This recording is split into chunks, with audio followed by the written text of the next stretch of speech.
Welcome back. Himachal Pradesh tour series के part 2 में मैं आप सभी का स्वागत करती हूँ। पिछले पार्ट 1 एपिसोड में आपने देखा था कि हमने शिमला, सांगला और चितकुल देखा था और इस बार हम क्या देखने वाले हैं उसकी इन्फॉर्मेशन मैं आपको इन शॉर्ट बताना चाहती हूँ। तो हमने ये जर्नी सांगला से शुरू करी थी। तो सांगला से शुरू करने के बाद हम जाएंगे नाको होते हुए टाबू। तो यहाँ पर हम नाको देखेंगे और नाको से हम टाबू की तरफ रवाना होंगे। टाबू में हम रहेंगे और उसके बाद वहाँ से हम काजा जाएंगे।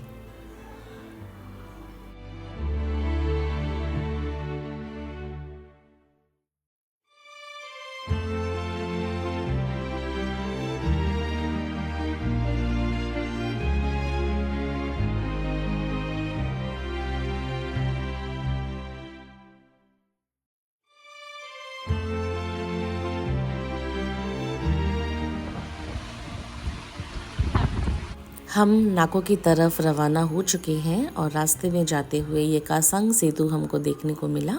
यहाँ पर उतरकर हमने इस जगह को देखा।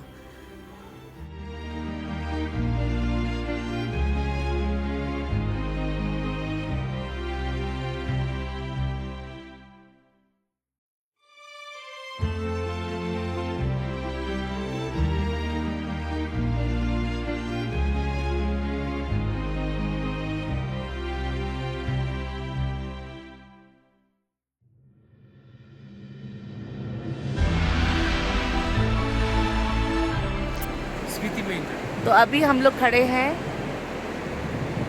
खाप ब्रिज के पास। ये है खाप ब्रिज, बहुत फेमस एक ब्रिज है और ये कनेक्ट करता है दो डिस्ट्रिक्ट्स को, कि नॉर्थ डिस्ट्रिक्ट अभी ख़त्म हो गया है इस तरफ, और इस ब्रिज को क्रॉस करके उस तरफ जाएंगे तो स्टार्ट हो जाएगा स्पीति डिस्ट्रिक्ट। बहुत सुंदर ये जगह है।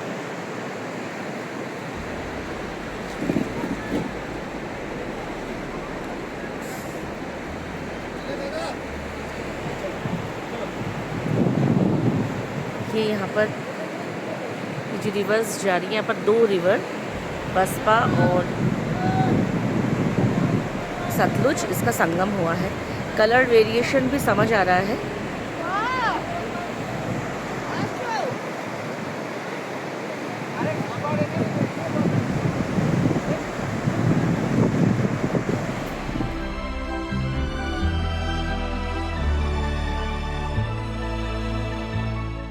स्पीति एक डिस्ट्रिक्ट है हिमाचल प्रदेश की, जो कि हाई ऑल्टीट्यूड हिमालयन रीजन है।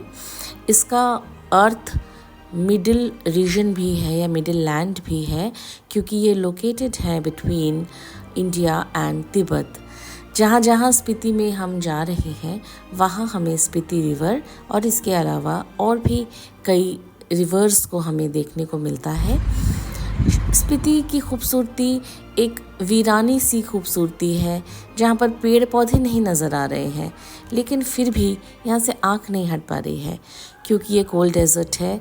तो इसकी खूबसूरती विंटर्स में जब स्नोफॉल होती है तब बहुत ज़्यादा बढ़ जाती है, लेकिन अभी भी कुछ कम नहीं है।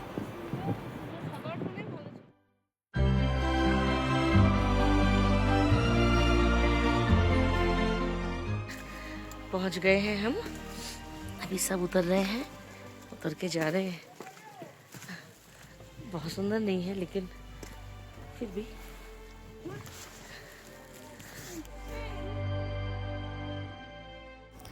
तो अभी हम खड़े हैं नाको विलेज में, जो कि फेमस है नाको मॉनेस्ट्री और नाको लेक के लिए। तो लेक तो हम अभी देख रहे हैं, अभी बहुत ज़्यादा खूबसूरत नहीं लग रही है।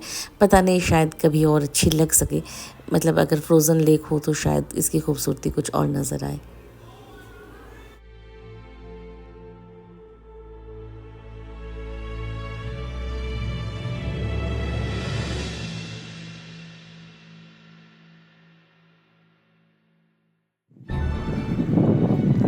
अभी हम मूनलैंड देखने के लिए जा रहे हैं। ये बेसिकली एक बहुत रफ़ टेरेन है, रफ़ रग्ड टेरेन आप बोल सकते हैं। अजीबोगरीब कुछ रॉक फॉर्मेशंस हैं और ये इसका अपीयरेंस कुछ कहते हैं मून लाइक सरफेस की तरह है, तो इसीलिए इसको मूनलैंड कहते हैं।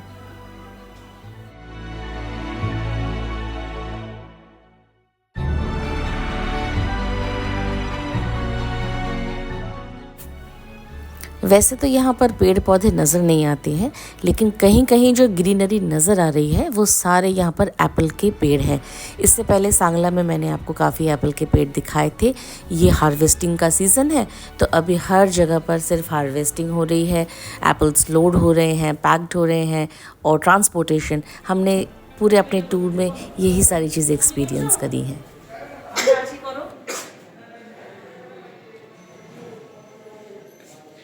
এটা আমাদের বাংলায় তো বললে হবে না।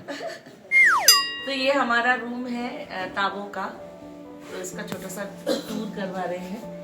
कोजी है, छोटा है, लेकिन बहुत सुंदर है।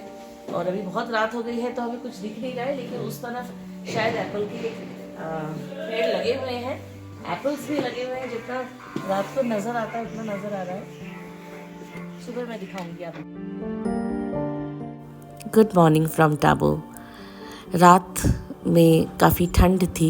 टाबो इज़ प्रीटी कोल्ड, और जगह बहुत सुंदर है क्योंकि सुबह उठते ही बहुत अच्छा हमको ये व्यू देखने को मिल रहा है अपनी बालकनी से। आज हम टाबो मॉनेस्ट्री जाएंगे और उसके बाद यहाँ से हम काजा की तरफ चले जाएंगे।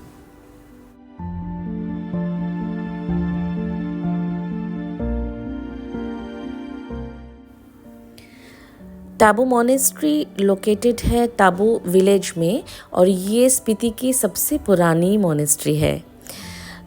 ये फेमस है अपने एंशियंट बुद्धिस्ट विरासत की वजह से। इसके अलावा आर्ट, कल्चर और स्पिरिचुअली भी ये बहुत एनरिच्ड है। यहाँ पर आकर हम इसे देख सकते हैं।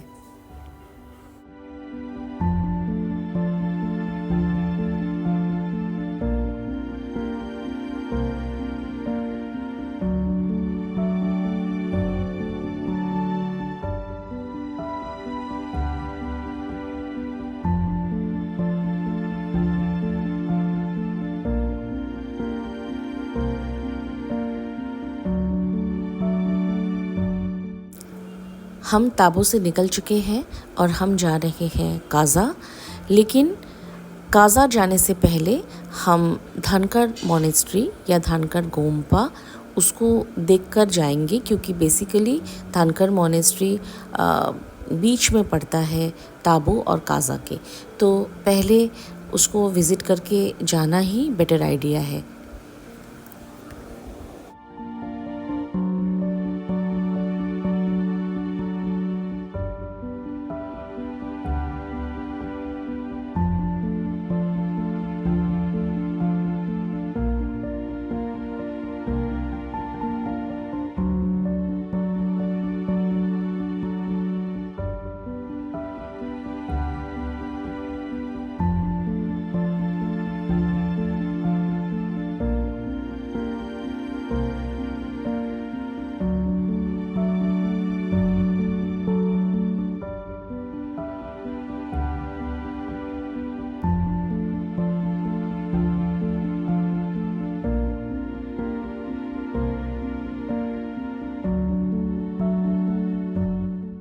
धनकर मॉनेस्ट्री सिचुएटेड है हिमाचल प्रदेश के लाहौल एंड स्पीति डिस्ट्रिक्ट में।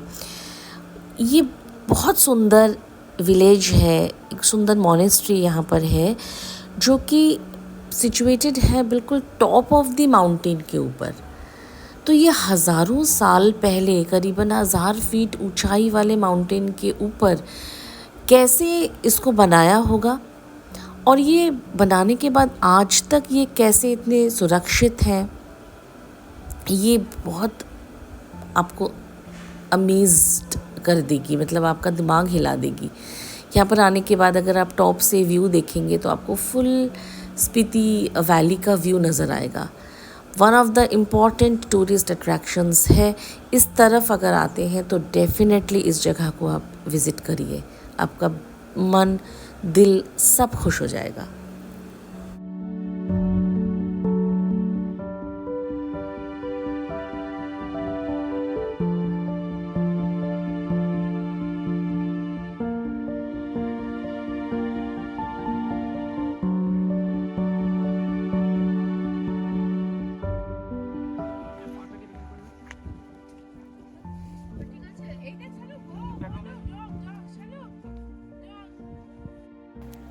अभी हम खड़े हैं धनखड़ मॉनेस्ट्री के सामने। तो यहाँ पर काफ़ी ऊंचे में ये जगह है और यहाँ से व्यू मतलब ऑसम व्यू।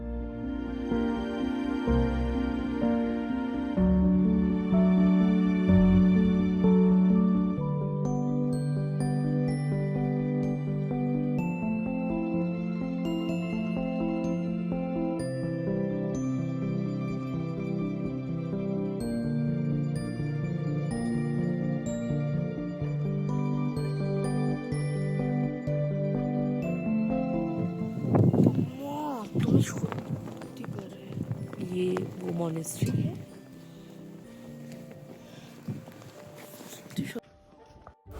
काज़ा पहुंच चुके हैं। ये हमारा होटल है और आसपास का व्यू। लेकिन काज़ा में मुझे ब्रीदिंग ट्रबल्स हो रही है। कई और लोग भी कंप्लेन कर रहे हैं इस बात में। यहाँ पर एक्चुअली वेदर ना बहुत हार्श है और बहुत अजीबोगरीब टेरेन है। कुछ नहीं है यहाँ पर, कुछ पेड़ पौधे भी नहीं है। ब्रीदिंग ट्रबल्स हो रही हैं तो इसका मतलब फिर इस जगह पर बच्चों को लेकर आप थोड़ा सोचें, आप आएंगे कि नहीं। हम चले आए हैं बट मैं थोड़ा मतलब बता देना चाहती हूँ सभी को।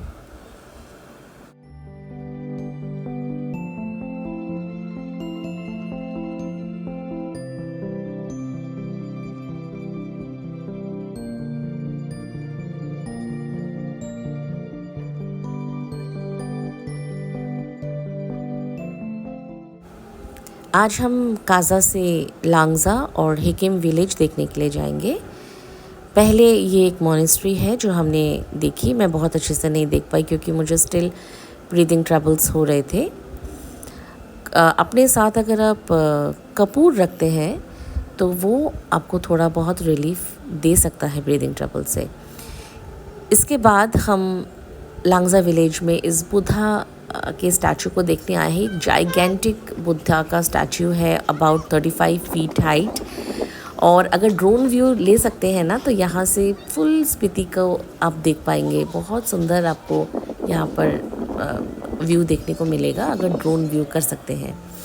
लांगजा विलेज को यहाँ पर फॉसिल विलेज भी कहते हैं क्योंकि यहाँ पर मरीन फॉसिल्स मिलते हैं। हम अभी निकल चुके हैं, हम जा रहे हैं हिकिम विलेज को देखने के लिए।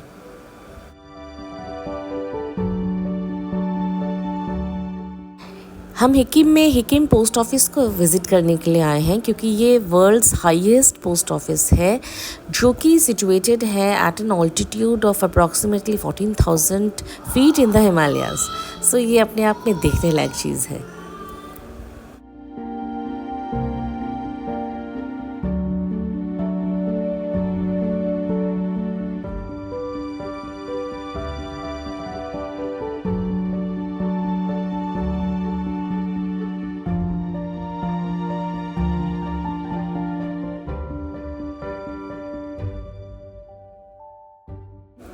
काज़ा से निकलकर आज हम अपने अगले डेस्टिनेशन की तरफ जा रहे हैं।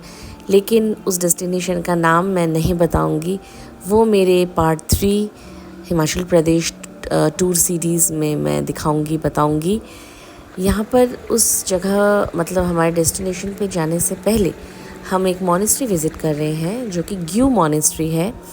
ये मॉनेस्ट्री फेमस है एक ओल्ड बुद्धिस्ट मॉन्क की वजह से जिनकी मम्मी यहाँ पर है which is around 5,000 years old. तो उनकी मैंने तस्वीर खींची थी लेकिन मुझे लगा कि शायद कुछ विजुअल डिस्टर्बेंसेस हो सकती हैं, इसकी वजह से मैंने यहाँ नहीं दी। लेकिन ये भी बहुत सुंदर मॉनेस्ट्री है।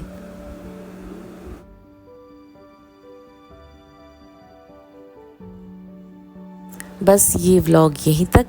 उम्मीद करती हूँ आपको अच्छा लगा होगा और कुछ ज़रूरी इन्फॉर्मेशंस भी मिली होंगी। तो फिर मिलते हैं हमारे अगले व्लॉग में। तब तक stay tuned and thank you.